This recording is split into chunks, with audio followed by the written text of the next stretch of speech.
ก่อนเป็นวัดร้างโบราณสืบสาน2524พระมหาราชครูเกษรา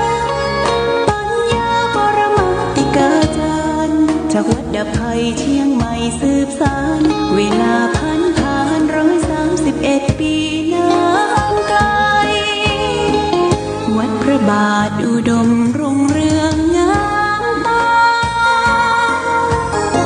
เจ้าน้อยบุญทาวงศาข้าหลวงบวงเชียงใหม่ปกครองหัวเมืองฟ้าทุ่มเทแรงกายแรงใจทุกชาติพันธุ์รวมใจรักษามัคคี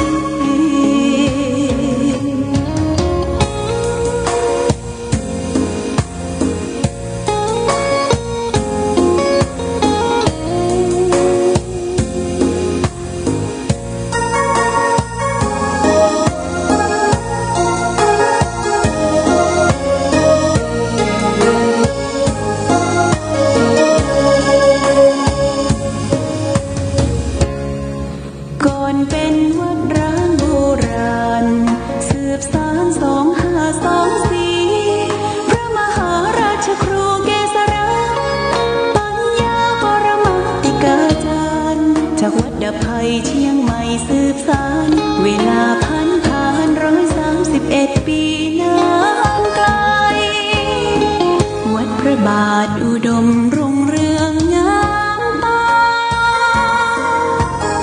เจ้าน้อยบุญทาวงศาข้าหลวงบวงเชียงใหม่ปกครองหัวเมืองฟ้าทุ่มเทแรงกายแรงใจทุกชาติพันธุ์รวมใจรักษามัคคี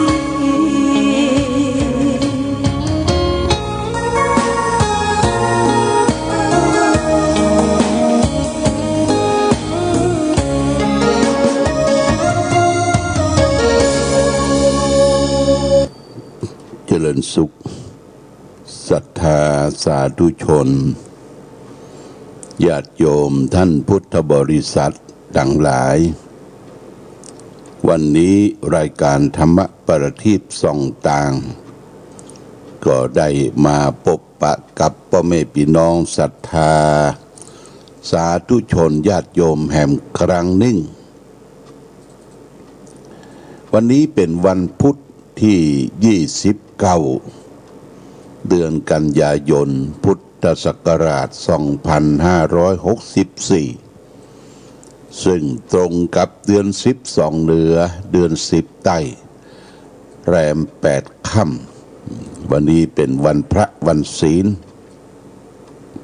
เป็นวันเสียประจำเดือนญาติโยมเดือน12นี่จะมีวันเสียอยู่2วันก็คือวันพุธกับวันศุกร์นะตามปกติพื้นเมืองของวัดธาตุคำเชียงใหม่วันนี้อากาศบ้านเฮาก็ชดชื่นฝนก็หยุดตกลงช่วงระยะหนึ่งญาติโยมแต่ก็ยังมีมาแหมอยู่ฝนและจะเข้าช่วงหน้าหนาวนี่ก็คือเดือนตุลาคมญาติโยมตุลาคมนี่ก็เพิ่นก็บอกว่าจะเข้าหน้าหนาวแล้วเน้อฝนก็จะหยุดตกแต่ว่าเขาก็ดูโทรทัศน์ดูเปิ้นถ่ายทอดน้ำท่วมน้ำหลากผู้คนล้มตายนะจากพี่จากน้องแล้วก็เสียหายทั้งทรัพย์สินเข้ากะไร่นาที่อยู่ที่พักพาอาศัยเป็นที่ลำบากทางภาคกลางทางภาคอีสานญาติโยมนี่ก็หันแล้วก็เกิดทุกขเวทนาคือเหตุเพศภัยอันเกิดขึ้นนี่ก็เป็นเรื่องของสุดวิสัยเป็นเรื่องของธรรมชาติที่มันเกิดขึ้น เพราะว่าเราอยู่กับธรรมชาติอยู่กับดินอยู่กับน้ำอยู่กับไฟอยู่กับลมนี่ญาติโยมดินน้ำลมไฟเนี่ยมันก็จะแปรปรวนไปตามเหตุตามปัจจัยที่เกิดขึ้นแม้แต่ตัวเราก็ไม่ย้อนดูตัวเราก็มีธาตุสี่เหมือนกับธรรมชาตินอกตัวเราธาตุดินธาตุน้ำธาตุไฟธาตุลมถ้าในตัวเราเนี่ยธาตุมันบ่สมดุลบ่สมบูรณ์ธาตุมันเปลี่ยนแปลงมันเสียมันก่อนไปเขาก็บ่สบายนะญาติโยมนะบ่สบายเจ็บไข้ได้ป่วยต้องทนทุกข์ทรมานต้องหายุกหายาไปหาหมอหาแพทย์โรงพยาบาลนี่คือธาตุเราเนี่ยมันเปลี่ยนแปลงมันได้รับผลกระทบจากปัจจัยภายนอกเพราะฉะนั้นก็ต้องรักษาธาตุสี่นะธาตุดินธาตุน้ำธาตุไฟธาตุลมธาตุดินอันประกอบไปด้วยของแข็งทั้งหมดในตัวตนคนเฮาเนี่ยอันประกอบไปด้วยของแข็งตั้งแต่ผมขนเล็บฟันหนังเนื้อเอ็นกระดูกเยื่อในกระดูกม้ามหัวใจตับพังผืดไส้ใหญ่ไส้น้อยอาหารใหม่อาหารเก่าเหล่านี้เป็นปฐวีธาตุคือธาตุดินมันก็เมื่อได้รับผลกระทบธาตุดินเฮาเนี่ยเกิดมีแผลเกิดเจ็บที่นั่นที่นี่เกิดมันตั้งปุ่มตั้งไส้ตั้งปอดตั้งอย่างเฮาเนี่ยของแข็งทั้งหมดมันเปลี่ยนแปลงเฮาก็สามารถที่จะอดทนอยู่ได้ธาตุน้ำของเดียวทั้งหมดในตัวเฮาตั้งแต่ดีเสเลดน้องเลือดเหงื่อมันข้นเปลวมันน้ำลายน้ำมูดไข่ข้อมุดเหล่านี้ก็เป็นอาโปธาตุคือธาตุน้ำของเหลวเท้าเสือเลือดเสือยางไปธาตุน้ำเฮาบ่สมดุลน้ำท่วมปอดพ่องยังพ่องมันเกินกว่าเฮาก็สามารถที่จะอดทนอยู่ได้ต่อไปธาตุไฟนะไฟอยู่ในตัวเฮามันมีไฟญาติโยมไฟยังกายให้อบอุ่นไฟยังกายให้กระวนกระวายไฟที่เผาอาหารให้ย่อยตัวเฮานี่ก็มีธาตุไฟเท้ามดธาตุไฟเมื่อใดก็ตัวเฮาก็เย็นนะญาติโยมเย็นตั้งแต่ตีนเท้าเฮาทั่วสารพังกายคนตายนี่เพิ่นเฮาว่าธาตุไฟมันบ่มีมันเย็น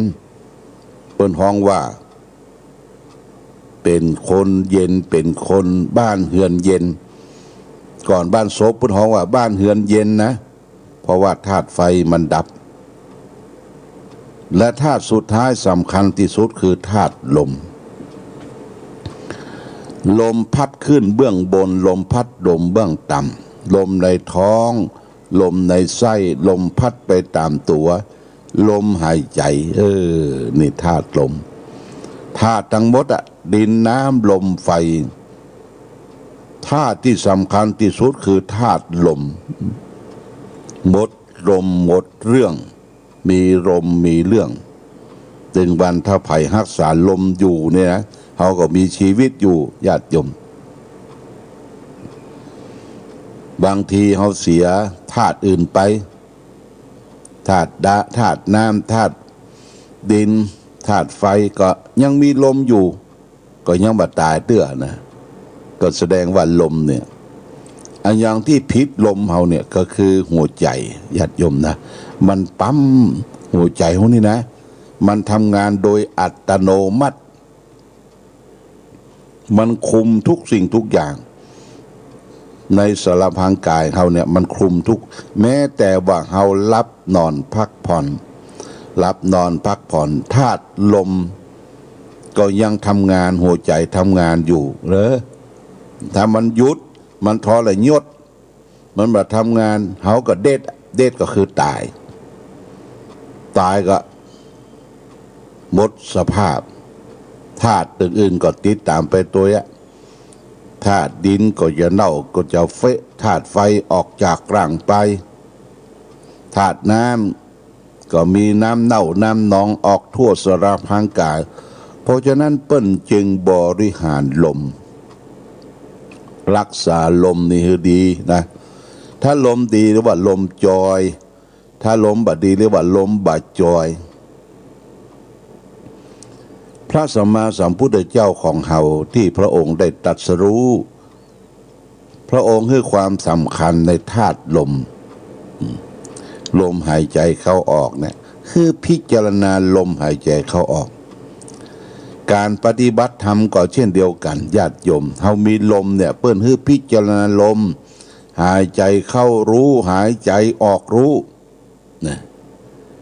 ถ้าลมเฮาสงบเย็นนะหายใจเข้าออกเนี่ยมันเย็นไปทั่วกายทั่วใจเฮาถ้าลมบ่สงบกายเฮาบ่สงบเนี่ยมันหายใจบ่ปลอดโปร่งหายใจตั้งดังพืดพาด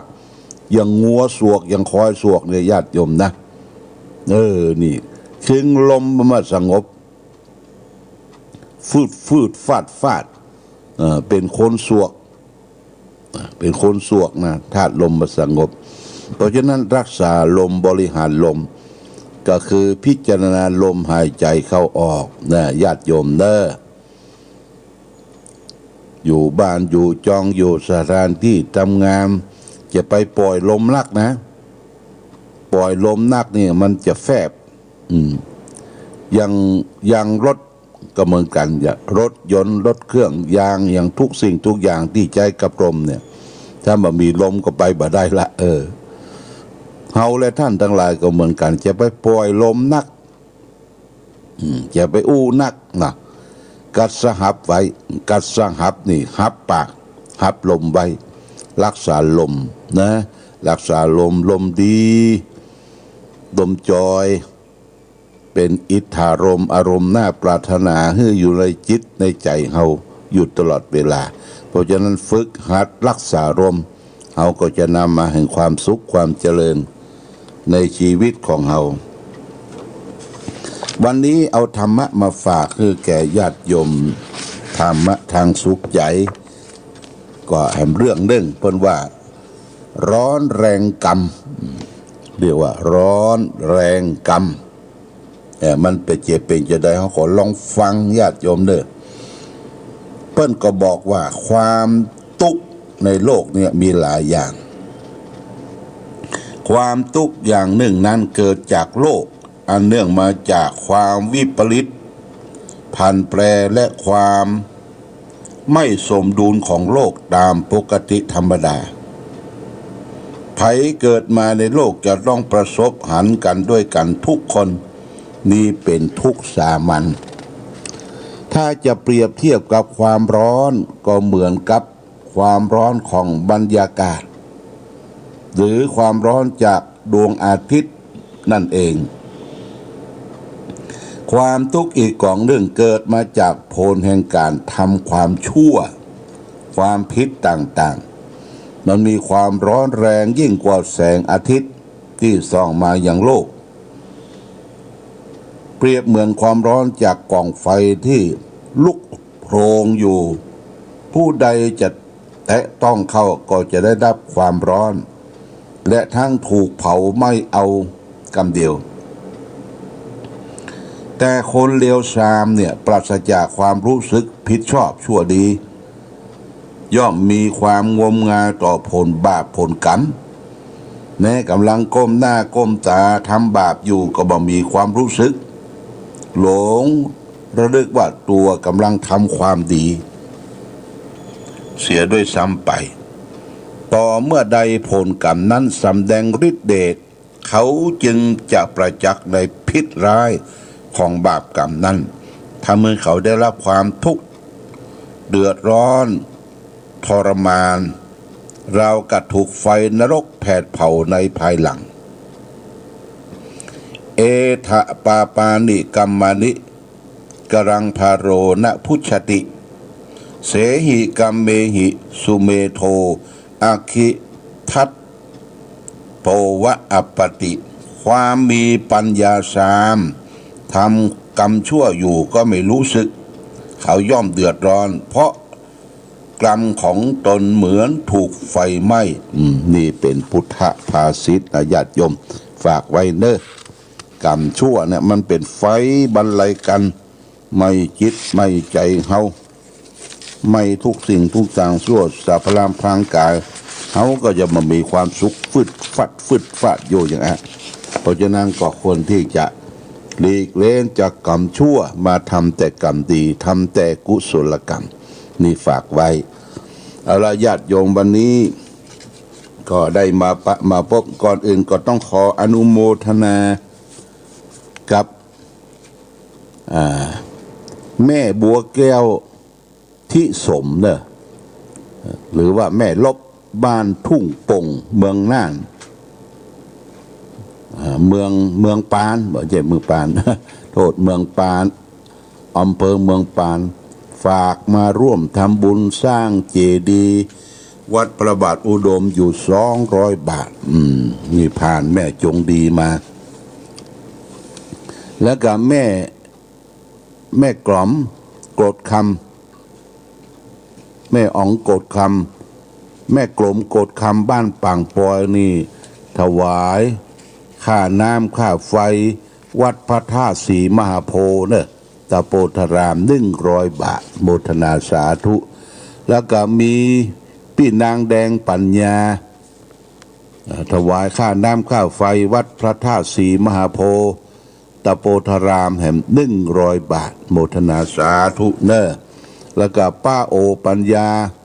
บ้านปังปอยนะนั่นปังปอยถวายค่าน้ำค่าไฟวัดพระธาตุศรีมหาโพธิ์แห่ง200 บาทอนุโมทนาสาธุที่ได้ร่วมบุญร่วมกุศลการตานค่าน้ำค่าไฟตานค่าไฟเนี่ยเป็นแสงสว่างแห่งปัญญาและดวงตาเพราะฉะนั้นญาติโยมอย่างวัดพระธาตุศรีมหาโพธิ์ตะโพธารามพระเจ้าหลวงนะพระเจ้าหลวงเมืองฝางปุ้นมันมามีศรัทธาประจำญาติโยมนะเป็นศรัทธาจรทั่วไปก็อาศัยบริจาคจากศรัทธาญาติโยมขึ้นไปไหว้ไปสาและหลวงพ่อต้องอุปถัมภ์ดูแลอยู่ตลอดเวลาไผจะทำบุญเป็นประจำปีประจำเดือนก็ได้เฮาจะถวายเป็นค่าไฟฟ้าที่จะดูแลองค์พระเจ้าหลวงค่าไฟค่าน้ำนี่ก็ต้องสูบขึ้นไปญาติโยมสูบขึ้นไปให้พระเจ้าประสงค์ได้ใจดูแลรักษาฟูมฟักรักษาองค์พระเจ้าหลวงพระพุทธฤทธานุภาพประทานพรฝางเพราะฉะนั้นก็ขอองค์พระพุทธฤทธานุภาพประทานพรฝางเนี่ยที่ตั้งอยู่ที่วัดพระธาตุศรีมหาโพธิ์ตะโพธารามตำบลปงน้ำร้อนจงปกปักรักษาญาติโยมผู้ใจบุญผู้ใจดีทุกท่านให้ได้มีความสุขมีความเจริญมีความรุ่งเรืองปราศจากสรรพทุกข์โศกโรคภัยคือมีอายุมั่นขวัญยืนได้เป็นอยู่ค้ำจูยังวาระพุทธศาสนาขององค์สัมมาสัมพุทธเจ้าไปเสี่ยงจิรการอันยืนยาวนานนั่นจุงจากมีสาธุขอ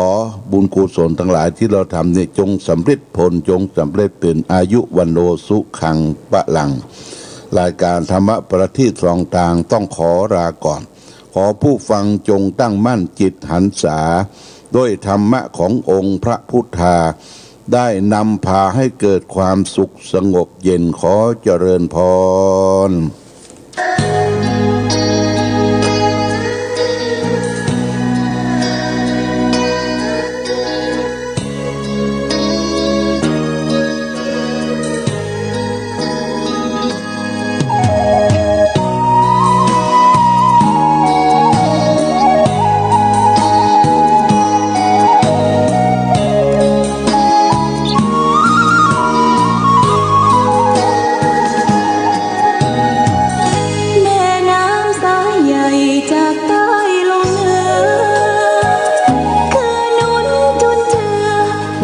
ชาเชื้อเมืองฟ้า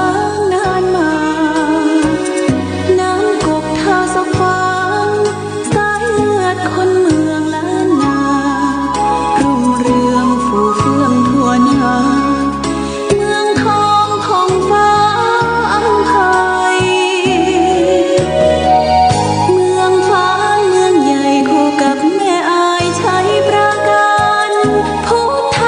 สถานศักดิ์สิทธิ์เนินนานอนุ